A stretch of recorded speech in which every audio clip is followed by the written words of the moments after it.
안녕하세요. 고덕 달팽이 부동산 김석준 소장입니다. 오늘은 삼성전자 소식이 지난주부터 지라시 같은 게 참 많았었는데 오늘 여기 썸네일이 있는 것처럼 삼성전자가 HBM3가 이제 퀄 테스트를 통과를 했고 HBM3E는 여전히 테스트 중이라는 로이터발 보도가 나왔습니다. 그걸 좀 한번 설명을 드리도록 하겠습니다.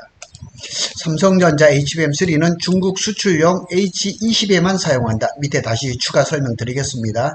HBM3E는 기준 충족을 못했다. 기준을 충족을 하지 스펙이 맞지 않는다는 얘기죠. 아직 테스트 중이다. 삼성전자는 뭐라고 얘기했냐면 기준 미충족 사실 아니다. 그럼 왜 퀄리티를 통과를 하든가 이래야 되잖아요. 순조롭게 테스트 진행 중이다. 이런 얘기를 한번 살펴보겠습니다. 지난주부터 대만의 디지타임스라든가 트랜스포스라든가 심지어 중국의 티타늄 미디어 앱이라는 데서도 HBM3E가 엔비디아의 퀄 테스트를 통과했다는 사실이 자꾸 올라왔어요. 근데 아마 여기에서는 HBM3를 HBM3E로 약간 오인한 건 아닌가 이런 생각도 들고, 이 로이터는 지난 5월 24일에도 발열이라든가 전력 소비라든가, 발열이 나니까 당연히 전력 소비가 많은 거죠. 이러한 문제로 실패했다. 퀄 테스트에 실패했다고 얘기했을 때 삼성전자가 또 반박을 했었죠. 아니다. 퀄 테스트 잘 하고 있다. 이런 식으로 했죠. 요 내용을 삼성전자가 엔비디아에 납품할 4세대 고대 역폭 메모리 HBM3의 풍재 검증에 처음으로 통과했습니다. 그러나 5세대 HBM3는 아직 엔비디아의 기준을 충족하지 못해 테스트가 계속 진행 중입니다. 로이터는 익명의 소식통을 이용해 이 같은 소식을 전했으며 HBM3는 현재 중국 시장을 겨냥한 H20 그래픽 처리 장치에만 사용될 예정입니다. 엔비디아와 삼성전자는 이와 관련해 아직 공식적인 답변을 내놓지 않았습니다. 젠슨황이 승인했다고 했던 HBM3 12단입니다. 12H라고 썼죠. 네, 12단입니다. 삼성전자는 지금 HBM3가 목표가 아니라 12단 HBM3E를 퀄 통과를 하려고 굉장히 노력을 하고 있는 거죠. 자, 봅시다. 이게 참 웃기는 거는 삼성전자가 HBM3E 통과 이렇게 해가지고 중국에 듣도 보도 못하는 티타늄 미디어 앱이라는 데 이렇게 올라와 있거든요. 그런데 이것도 엔비디아의 퀄 테스트를 통과했다 이렇게 얘기지만 이건 지라시 수준이고 이럴 일이 없었던 거죠. 많은 신문들이 이렇게 나왔습니다. 계속 나왔습니다. 자, 로이터 통신의 직접적인 말을 좀 한번 들어보도록 하겠습니다. 자, 보십시다. 이번에 통과한 삼성의 HBM3는 당분간 엔비디아가 중국 수출용으로 만들고 있는 GPU 그래픽카드의 A20에만 사용할 것이다. 자, A20에 대한 기사도 제가 계속 보고 있었습니다. 그래서 H20은 엔비디아의 주력 AI 칩인 H100과 비교했을 때 성능은 5분의 1. 저사양이죠. 로우급이죠. 로우급인데도 지금 미국에서 바이든 정부가 중국에다가 고사양 H100이라든가 A100이라 이런 그래픽 카드를 지금 수출을 막고 있거든요. 그러니까 엔비디아는 중국에다 반도체를 팔아 먹어야 되니까 규제하고 있는 그 범위에서 살짝 벗어난 요 정도 수준의 AI 가속기를 만들어서 중국에다 팔아먹겠다는 거죠. 그래서 삼성전자는 HBM3를 이르면 8월부터 엔비디아에 공급할 예정이라고 했었습니다. 그리고 4세대 칩이 다른 AI 프로세서에 사용될지 여부는 아직 명확하지 않다. 여기서 한 가지 짚고 넘어갈 거는 뭐냐면은 지금 HBM3의 시장이 얼마 전까지만 해도 시장에 50% 이상을 지금 점유를 하고 있었어요. 그런데 이제 하반기에 들면서 무슨 일이 벌어졌냐면 엔비디아의 차세대 가속기인 블랙웰이 출시가 되면서 본격적인 출시는 이제 하반기에 될 겁니다. 출고는 아마 샘플은 빅데이터 기업들한테 샘플은 간 것 같아요. 그런데 이제 하반기부터 블랙웰에는 HBM3E가 들어가거든요. 이미 SK 하이닉스는 벌써 납품을 하고 있거든요. 그리고 3분기부터 HBM3E 12단을 지금 납품을 할 거라고 하는 거죠. 그래서 여기도 보면은 뭐 이런 소식들이 계속 떴었죠. 계속 떴는데 결국은 로이터가 한 방에 정리를 해버린 거죠. 이렇게 해서 5세대인 HBM3E는 아직 엔비디아의 기준에 충족하지 못했다 그랬습니다. 못했고 아직 테스트가 진행 중이다. 그러니까 테스트가 진행 중인 것은 아직까지 이런 기준이 올라오지 못했다는 얘기죠. 그래서 삼성전자는 작년부터 HBM3 작년 9월부터 한국경제신문에서 HBM3를 납품을 할 거다 이런 얘기가 많았었고, HBM3E는 12단 2월 말에 샘플을 엔비디아에 공급을 해서 지금 테스트를 받고 있죠. 그러다가 5월 23일 날 실패했다는 기사가 로이터에 나왔던 거죠. 그런데 경쟁사인 SK 하이닉스의 상황을 한번 보시자고요. SK 하이닉스는 이미 지난 3월부터 HBM3 같은 거, 이런 3 같은 경우는 작년부터 벌써 납품을 하고 있었고요. 지난 3월부터 엔비디아에다 HBM3 8단을 그냥 공급을 하고 있었던 거예요. 굉장히 빠르죠. 그럼 어떻게 보면은 삼성전자하고 SK 하이닉스하고 HBM의 세대가 한 1년 정도의 아마 격차가 있는 것 같습니다. 그리고 SK 하이닉스는 3분기 9월부터 12단 HBM3E를 인증을 거쳐서 납품을 하려고 준비를 하고 있는 겁니다. 그래서 여기 로이터의 이 말이 굉장히 의미가 있는데요. HBM3 공급이 부족한 상황에서 엔비디아는 공급업체를 다변화할 의지가 크죠. HBM이 물량이 부족하니까 삼성 거를 웬만하면 받으려고 하죠. 그런데 이제 더 중요한 문제는 뭐냐면 SK 하이닉스가 HBM3E 생산량을 늘리려고 하죠. 당연하죠. 블랙웰이 들어가야 되니까. 그렇게 되면은 HBM3 생산량을 줄일 수밖에 없는 거예요.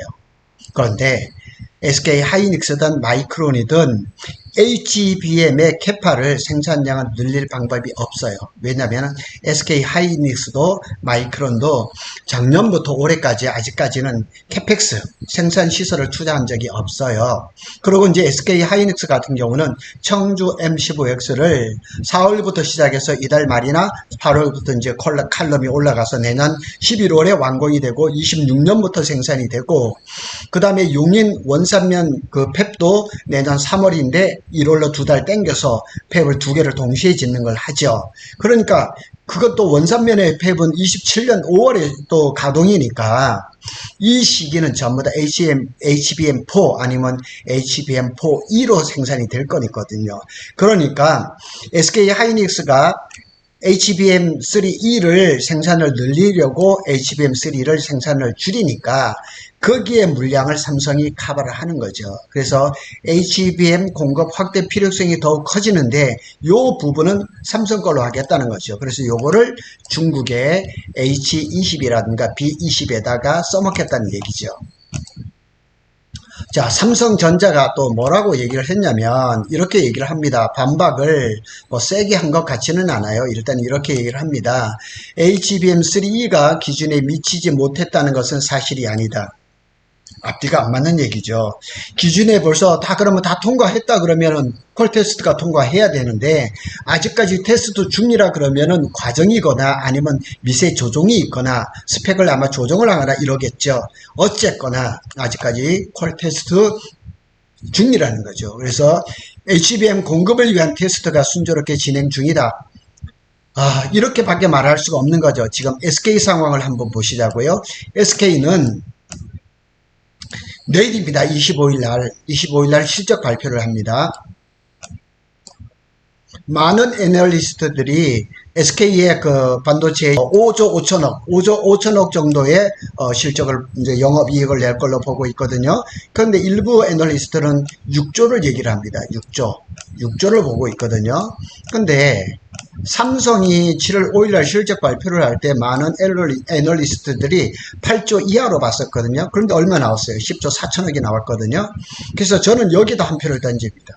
그래서 어쩌면 6조 이상의 영업이익이 날지도 몰라요. 왜냐하면 SK 하이닉스가 엔비디아에 이 HBM을 거의 독점적으로 공급을 했고 마진도 좋고 수율도 좋거든요. 여러 가지 이유로 봤을 때 이쪽이 아마 좀 기울지 않을까. 그래서 제가 조금 신뢰하는 애널리스트도 이 얘기를 하더라고요. 이렇게 됐는데 여기에 또 한 가지 또 삼성전자 직원들이 보면은 조금 화가 나고 기분이 상할 문제가 뭐냐면 SK가 성과급을 상반기 이제 성과급을 두 번 주거든요. 상반기 하반기인데 상반기 성과급을 150%로 결정을 했습니다. 150%요. 그러니까 자기 연봉의 150%를 상반기 성과급으로 주는데 삼성전자는 얼마냐? 요거의 딱 절반 75%입니다. 삼성전자가 당연히 직원들이 작년 같은 경우는 성과급이 없었잖아요. 없어서 올해는 그래도 1분기, 2분기 흑자를 보면서 성과급을 PI라 그럽니다. 성과급을 주기로 했는데 SK 절반이란 말이에요. 삼성전자는 지금 삼성 삼전노라 그래서 삼성의 그 노조가 생겨서 지금 파업 중이거든요. 그 중에 대부분이 DS 부분, 반도체 부분에 일하는 젊은 친구들이란 말이에요. 그런데 또 이렇게 성과급에서 차이가 나버려? 그럼 또 문제가 되는 거죠. 어쨌거나 뭐 실적으로 가지고 말할 수밖에 없는데 문제는 이거죠. 엔비디아의 젠슨 왕이 지난 벌써 4월인가 5월에 벌써 이렇게 벌써 승인된 어프로브도 했는데 아직까지 콜 통과 소식이 없으니까요. 자, 여기도 보면은 어제 이 소식입니다. 비즈니스 포스트에서 삼성전자 엔비디아 HBM3 인증 공식 통과.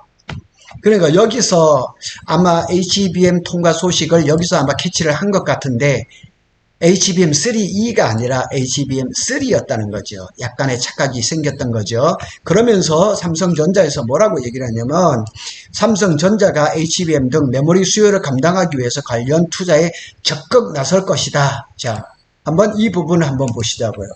삼성전자가 이 과감한 메모리 수요를 감당하기 위해서 캐파를 투자할 곳은 평택 캠퍼스 P4밖에 없습니다.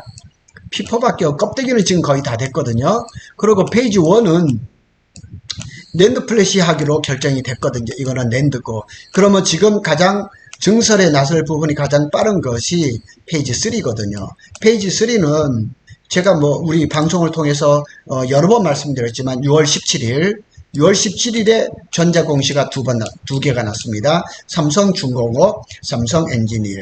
그 다음에 6월 27일 날 또 한 건이 났습니다. 6월 27일 날은 P5에 대해서는 얘기입니다. 이거는 P5에 대해서 전자공시가 났습니다. 그래서 요 6월 27일 날 그 전자공시는 P5에 삼성엔지니어링, 삼성 ENA라 그럽니다. 현장에선 세나라 그러죠. 여기에서 그린동, 복합동 1호사에 대해서 전자공시가 났어요. 원래는 23년도 작년에 가지고 공사기간이 길어져 버렸잖아요. 그래서 공사기간이 연장되고 변경된 부분에 대해서 전자공시가 다시 났던 거죠. 6월 17일 날 났던 거는 이 페이지 3에 대한 부분입니다. 그래서 이제 그러면 페이지 3에 이제 본격적으로 언제 들어갈 거냐. 6월 달에 이제 그 삼성이 소통위원회를 열었을 때, 삼성 그 임원급들이 얘기하기를 6월 달에 선발대가 들어올 거라고 얘기를 했는데, 선발대가 뭐 한 2,000여 명 얘기를 했었는데, 그 정도 가지고는 표시가 안 납니다. 그러면 언제 들어올 거냐? 지금 많은 얘기들을 들어보면, 8월, 9월이 되는 거고, 그 다음에 P5는 지금 어제도 제가 지인을 통해서 얘기를 들었는데, 8월에 시작하는 것 같습니다. 8월에 아마 작업 지시서가 나오고 작업 준비가 되겠죠. 그리고 반도체 업계에 따르면은 삼성전자가 P4 4공장을 D램 전용 공장으로 전환해서 엔비디아에 납품할 HBM을 양산할 것이라고 알려진 거죠. 그러나 페이지 1 P4에는 이제 크린룸이 4개인데 이미 한 개는 낸드 플래시로 가버렸단 말이에요. 그러면 나머지 3개 라인은 이제 메모리, D램 이런 쪽으로 가겠죠. 그런데 하여튼 결정은 이렇게 됐는데 좀 현장에서 빨리빨리 움직이는 모습이 좀 보여줬으면 좋겠다는 얘기죠. 그래서 이렇게 한번 크게 정리를 해보면 저는 이렇게 봅니다. 오피셜이 나와야 되거든요. 삼성의 오피셜이 나와야 되는데 하여튼 로이터는 일관되게 아직까지는 삼성전자가 엔비디아의 요구 조건을 맞추지 못했다. 퀄 통과를 못했다. 이것이 지금까지는 정설이 맞습니다. 그런데 삼성전자가 HBM3에 대해서 오피셜을 낼 가능성이 있어요. 가장 빠른 날이 언제나 7월 31일입니다. 이날은 삼성전자 2분기의 상세 실적 발표를 합니다. 이거는 그냥 뭐 언론을 통해서 통계가 이렇게 나오겠죠. 그러고 난 다음에 그 후에 우리의 이목을 집중하는 것은 컨퍼런스 콜입니다.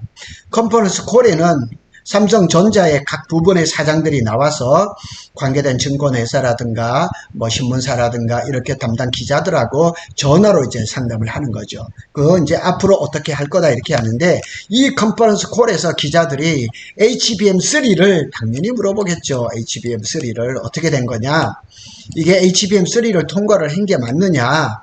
이 얘기를 반드시 묻겠죠. 그러면 거기다 답을 안 할 수 있는 3E, 예, 3E. 3E는 언제 될 건지 또 물어볼 거 아니에요. 그리고 평택 캠퍼스 4공장은 또 어떤 기자가 물을 거 아니에요. 페이지 3는 어떻게 될 건가? 그죠? 페이지 3는 어떻게 될 건가? 아니면은 P5는 어떻게 할 건가? 이런 얘기에 질문이 있으면은 삼성에서는 답을 줘야 되거든요. 이런 얘기가 7월 31일 날 이루어지지 않을까 이렇게 예상을 합니다. 자, 요 동영상은 제가 올려놨는데 어제 그제입니다. 삼성전자 평택 캠퍼스를 제가 오전과 오후를 나눠서 한번 안녕하십니까. 현장을 동영상을 찍어서 올렸던 거거든요. 여기를 보시면은 삼성전자 1차 공장 P1 앞에 있는 여기인데 여기 잠깐 스톱을 하고요. 스톱을 해서 보면은 지금 점심시간이 11시부터 시작됐으니까 지금 스톱을 하면 여기가 조금만 더 가보겠습니다. 인원들이 많이 빠졌지만 이렇게 보면은 여기가 이제 워킹 게이트예요. 여기 워킹 게이트인데 여기 뭐 인원이 조금 있긴 하지만 여기 횡단보도, 여기 횡단보도를 통해서 수많은 인원들이 나오거든요. 근데 여기 현재 이 사진이 11시 한 19분 정도 했었는데 너무 적어요. 굉장히 적습니다. 그래서 이렇게 해가지고는 절대 평택 캠퍼스가 살아날 수가 없거든요. 그리고 거리에서 전반적으로 봐도 하여튼 삼성전자하고 협력사 직원들의 숫자가 굉장히 적습니다. 하여튼 요 동영상은 저희 요 사이트에 들어오셔서 계속해서 보시면 되겠습니다.